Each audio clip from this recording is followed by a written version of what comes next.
Dear students, welcome to our YouTube channel Vidya for Success.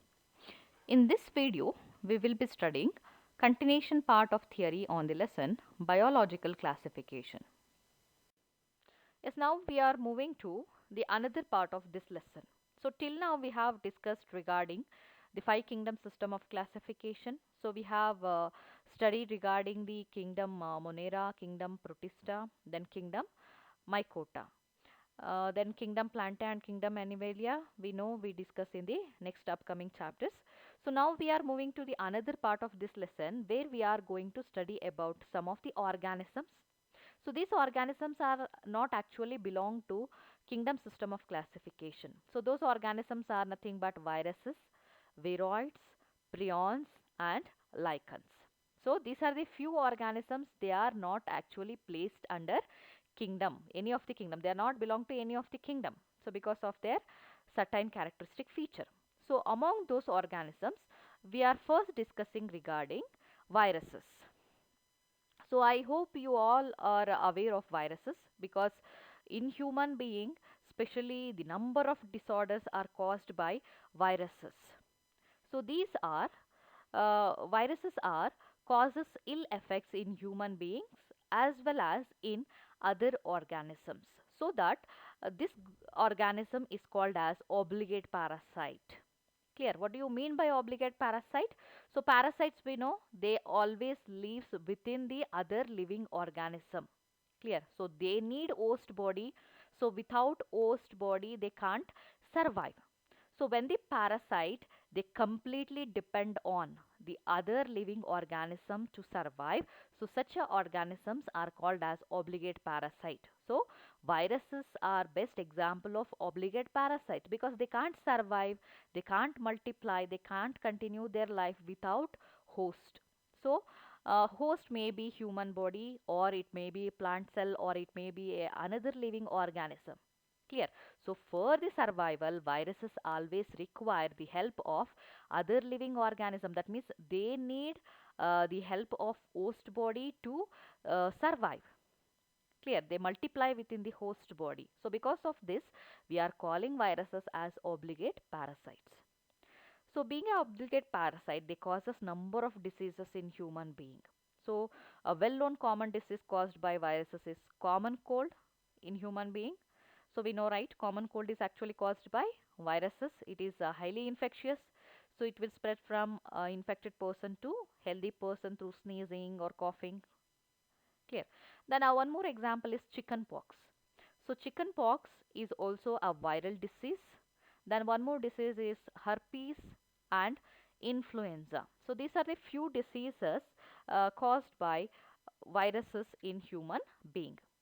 So in same way, they will causes different kinds of diseases in plants as well as in other living organism. So because of this, viruses called as obligate parasites. Is one of the interesting thing you need to understand about the viruses are whether they are living or non-living. So there was a big doubt in the people of mind that do the viruses are living or non-living because they act as both. So sometimes it acts as a non-living thing when it is outside the host. Host is nothing but it may be a animal cell or it may be a plant cell or it may be a bacterial cell. So outside the host cell, viruses act as a non-living. But only when it get enters into the host cell, it behaves like a living organism. So that both the characters we can see in the viruses. Because of this characteristic feature, they are not placed under any of the kingdom. Because in the kingdom system we have seen we have classified only living organism. Understood, right? So because of this unique nature, viruses are not placed under any of the kingdom. So let us see the non-living characters of viruses. Why viruses are called as non-living? So viruses not having component of cell. So if we take a living organism, so one of the main thing we are going to discuss is cell. So cell is a common structural as well as functional unit of living organism. But for considering viruses as a living organism, they are not made out of cell. They are acellular organism. There is no cell. Clear, right?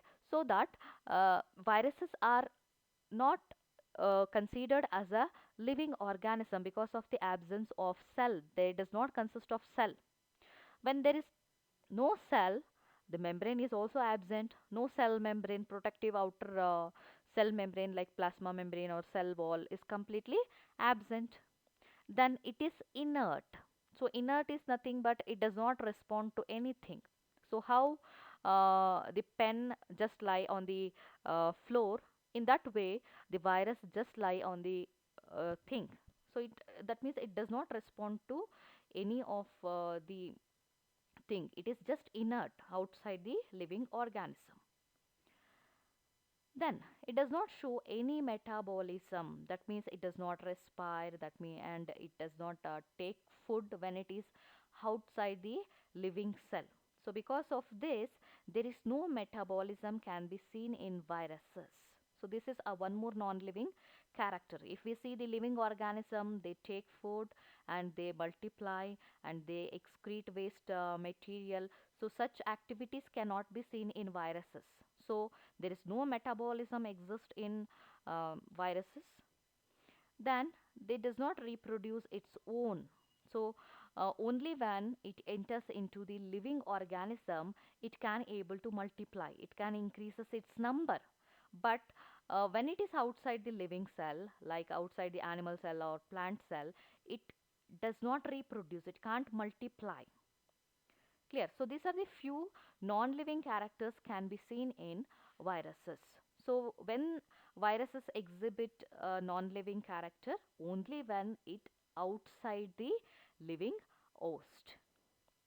Then when the virus get enter into the host, that means a host may be an animal cell or a plant cell or a bacterial cell, it acts as a living organism. So inside the living host, it uh, that means it will perform all the activities, metabolic activities. It will utilize the nutrient and it will multiply inside the living organism. Understood, right? So it is inert only outside a living host. Only when it is outside a living host, it is inert. But when it enters into the living organism, it will become very active and it started performing all the metabolic activities. So because of this, it is considered as a living organism.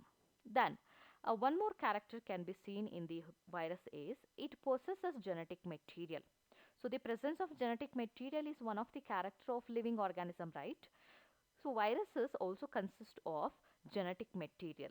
Either it consists of RNA or DNA, not both. Not both the genetic material can be seen, either RNA or DNA.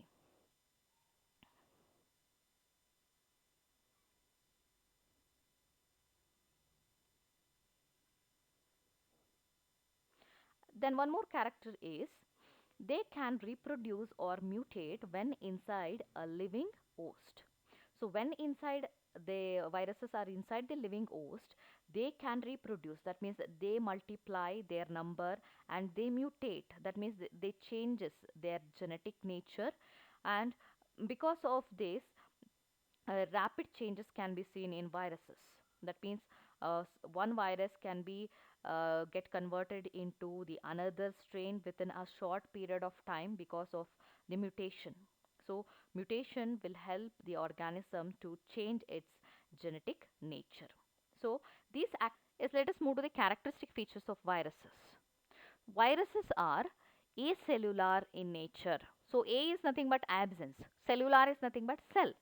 So viruses does not consist of cell. Their body is not made out of cell. So we say that living organisms are made out of basic structural and functional unit that is known as cell. But viruses are non-living outside the host cell. So that non-living organism is not made out of a cell. So one of the nature characteristic feature can be seen in viruses. It is acellular in nature. Then it is extremely small. So we have seen bacteria are the smallest living organism, but compared to the size of bacteria, viruses are still small in their size. So they are extremely small. Then, what do you mean by virus? So, virus means venom or poisonous fluid. So, something which is poisonous and venom is termed as virus. Then, the term virus coined by one of the scientists called as Ivan Auski. So, he is the scientist. So, he coined the term virus. So, something which is a poisonous fluid and venom is termed as virus by one of the scientists called as Ivan Auski.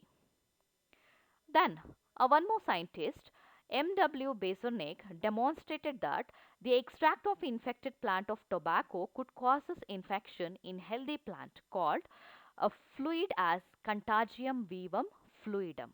So, Bezirnik collected some of the infected leaves of tobacco. So, that infection was actually caused by a virus. So, you could have noticed or not in the tobacco leaf, infected tobacco leaf, we can notice the patchy structure. So, those mosaic patches can be caused by one of the poisonous organism that is called as virus. So, he collected the infected tobacco plant and he extracted fluid from those leaves. So, that fluid actually consists of viruses because the infection caused by virus. So, the extract what he collected from the infected plant that also consists of virus. And what he did is he sprinkled that extract on the healthy plant and he noticed that healthy plants also developed disease. So because of that he named that fluid as Contagium vivum fluidum. So in this you can notice viruses are highly infectious. That means they spread infection in a rapid, that means in a short period of time, so that they are very contagious. Then one more scientist who named as W.M. Stanley, he showed that viruses are crystallized. So crystalline form is one of the non-living character of viruses. So it was shown by one of the scientists called as Stanley. That means how you can see some of the salt crystal on the surface of a table. So in the same way we can see the virus in that means viruses outside the living cell. So outside the living cell they are inert, they appear in crystalline form. So that form was first identified by one of the scientists called as Stanley.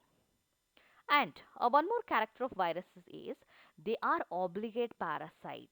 So obligate parasite means without living organism they can't survive, they can't multiply, they can't show any metabolic activities. So obligate parasites they always depends on living organism, living host for their survival. So viruses are obligate parasite. So being an obligate parasite they causes number of diseases in living organism. So they causes diseases in plants, animals as well as in bacteria. So that viruses are called as obligate parasites. Then what is the structure of virus? How the virus appears? So virus is actually a nucleoprotein. So only two things we can see in viruses. So one is genetic material, either it contain DNA or RNA as a genetic material, and it consists of outermost protective structure, that is protein. So only two molecules, biomolecules can be seen in viruses. One is genetic material and another one is protein. So that viruses are called as nucleoprotein. Then the genetic material of viruses is highly infectious. So protein coat, what I said in the virus, does not causes any infection. Only the genetic material is infectious in nature. Then in general viruses that infect plants have single stranded RNA. So we know viruses causes disease in plants as well as in animals. So some of the viruses they causes diseases in plant, they have single stranded RNA as a genetic material. Clear, right? This is very important. So the viruses which causes infection in plant, that means disease causing viruses in plant, they are having single stranded RNA as a genetic material. So best example you can see here.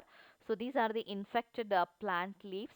So mosaic patches, what you can see on the surface of leaf, they are actually caused by viruses.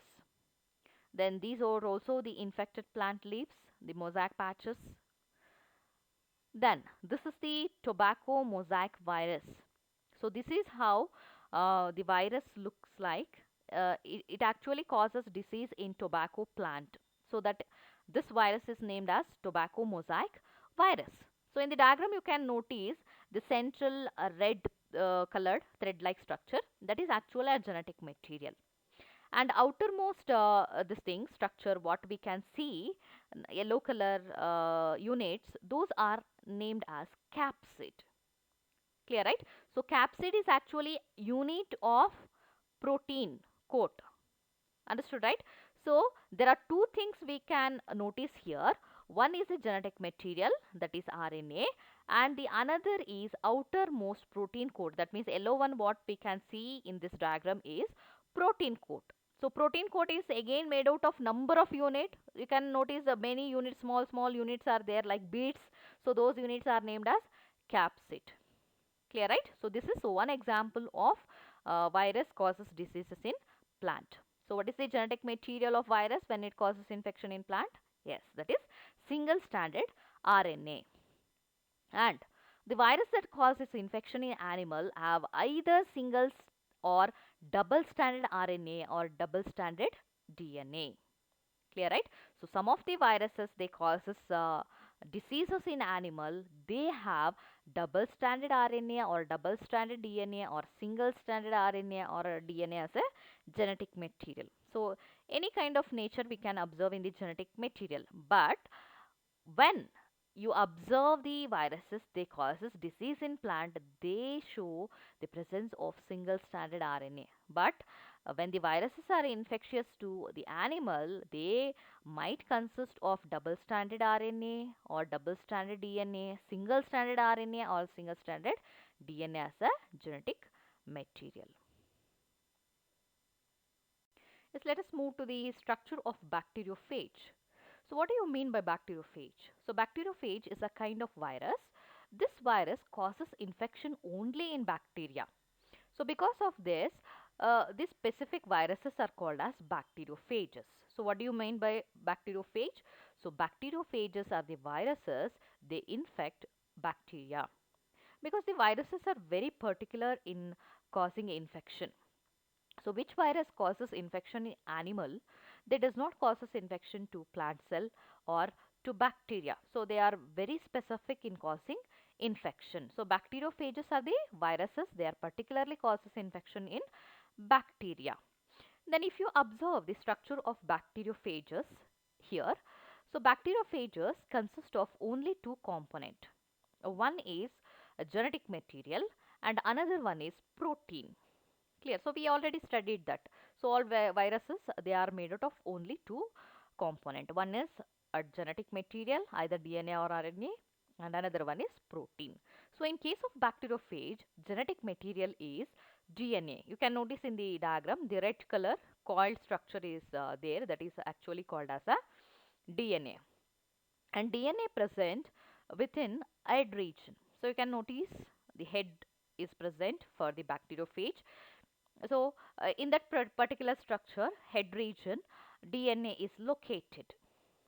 And if you move a little below the head, there is a collar, small collar is present. So collar actually connect the region of head with the region of tail. So the remaining other part, what we can see in the bacteriophage is called as tail region. So tail region consists of sheath. So sheath is a spring-like structure. So how the spring contract and relax, in the similar way sheath also get contact and it will get relaxed whenever the requirement is there. Then the sheath ends with a basal plate, you can see here. So basal plate contains a long fiber like structure. There are six long fibers are there, they are called as tile fibers. So tile fibers helps in movement. So movement of bacteriophage is actually takes place by tile fibers. Then just below the basal plate you can notice a small spike like structure. Those are called as tile spikes. So they helps in fixation. Clear. So each and every part of the bacteriophage performing its particular function. So the tail region as well as head region is made out of protein. So except the DNA, all other part here is made out of protein. Clear? So let us see the explanation. So the genetic material is double-stranded DNA. So genetic material is nothing but it is a structure where each and every genetic information is gets stored. Understood? So genetic material in the bacteriophage is double-stranded DNA. So where do we find the DNA, double-stranded DNA?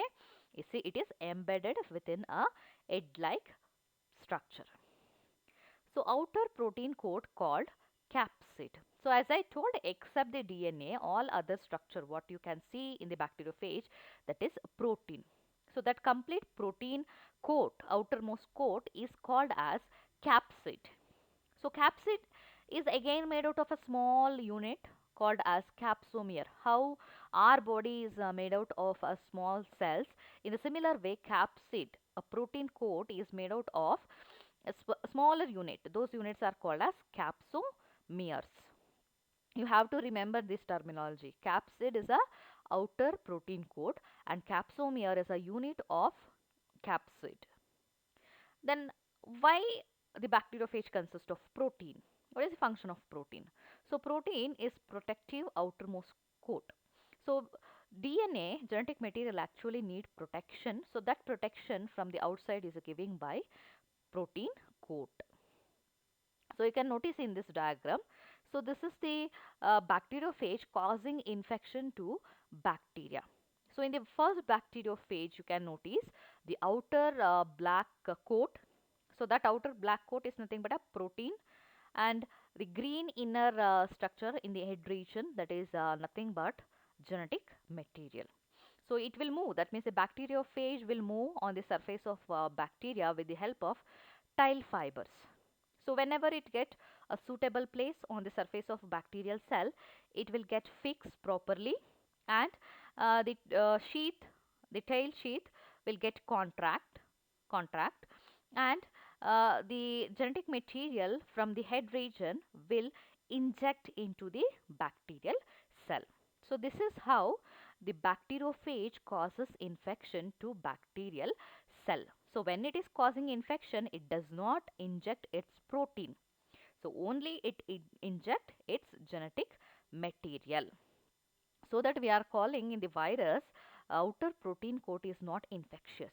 Only genetic material is infectious. Understood, right? So this is what the structure of bacteriophage. So you have to practice the diagram of bacteriophage. So this will be asked for 5 marks. So let me explain the diagram once again. So bacteriophage consists of two components. One is protein coat and another one is genetic material. So how many parts are there in the if you consider a protein coat? Two parts are there. One is head and another one is tail. So head encloses a genetic material. So genetic material is made out of the double-stranded DNA, and head will get connect to the tail part with the help of a small collar, and sheath is contractile in nature, and sheath ends with a plate called as basal plate. Basal plate consists of a long fiber called as tile fiber. It helps in movement, and the outermost complete protein coat is called as a capsid, and capsid is made out of small units called as capsomere. Understood? So why why these viruses are called as bacteriophages? Because they causes infection only in bacteria, so that they are called as bacteriophages. Yes, thank you.